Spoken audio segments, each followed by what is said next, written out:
Have you ever waited for a message that never arrived? A call that could have changed everything, but your phone just stayed silent?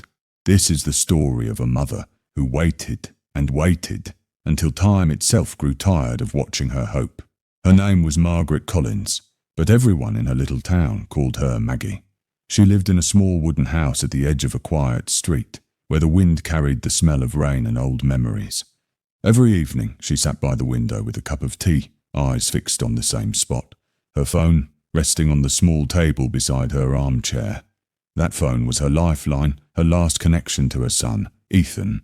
Ethan had moved to another city years ago, chasing dreams Maggie didn't fully understand, but always supported. He was bright, full of laughter, and had that kind of confidence only young people carry. He promised her he'd call every Sunday. "Every Sunday, Mom," he had said with that grin she adored. No matter what, and for a while he did. At first, the calls came like clockwork. He would tell her about his job, the noisy city, the friends he'd made, and sometimes about a girl he liked. Maggie would laugh, listening carefully, imagining every detail as if she were there. Those phone calls were her favourite part of the week. She would cook his favourite meal before the call, just to feel closer to him, even if he wasn't there to eat it. But as months turned into years, the calls began to fade. Sometimes he'd forget. Sometimes he'd send a quick text instead. Then the texts stopped too. At first, Maggie made excuses for him. He must be busy, she told herself. Work can be hard in a big city. But deep down, she felt the silence growing heavier. She would stare at her phone, her thumb hovering over his number, wanting to call, but afraid she might be interrupting his new life. So she waited. One day became two. Two became a week. Weeks became months. The house grew quieter. She started talking to the walls, to the pictures of Ethan she had framed around the living room.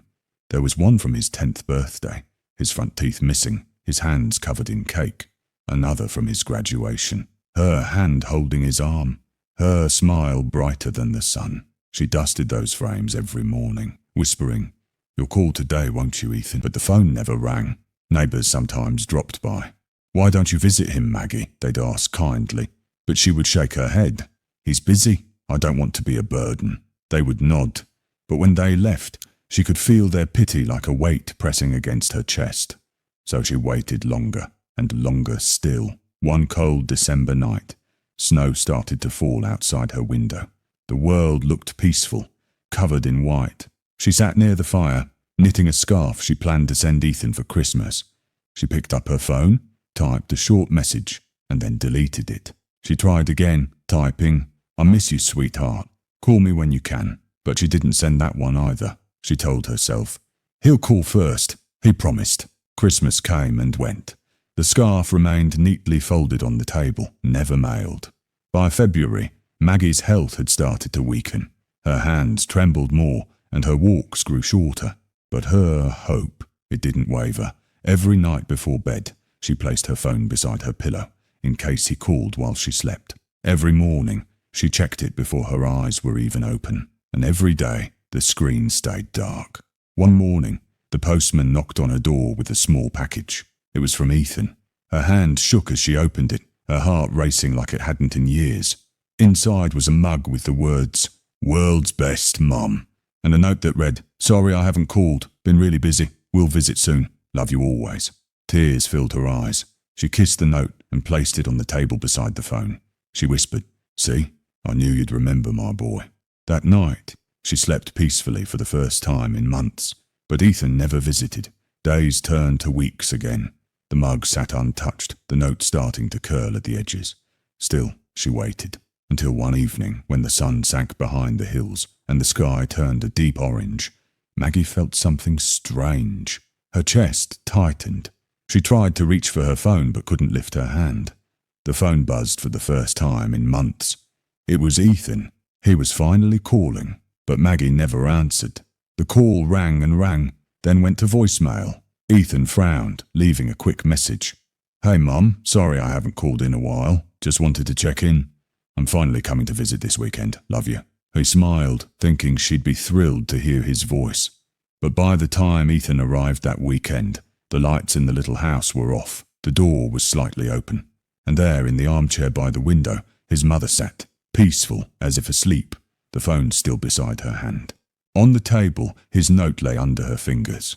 Beside it, the scarf she had knitted, soft, warm, and waiting to be given. Ethan fell to his knees. Tears poured down his face as he whispered, "Mom, I called. He found her phone, opened it, and saw the last thing she had written, unsent. "I miss you, Ethan. I just want to hear your voice." His heart broke into 1,000 pieces. From that day on, Ethan visited the house every week. He kept the phone by her picture on the table, sometimes calling it even though he knew no one would answer. He said he could still feel her there, waiting, listening, loving him through the silence. He learned that love isn't about grand gestures. It's about moments, the ones we take for granted, the ones we think we can always come back to. But sometimes we don't get that chance. If you're watching this, call your mother today. Don't wait for someday. Someday might never come, because somewhere there's a mother staring at her phone, hoping it lights up with your name, waiting for a call that may never come.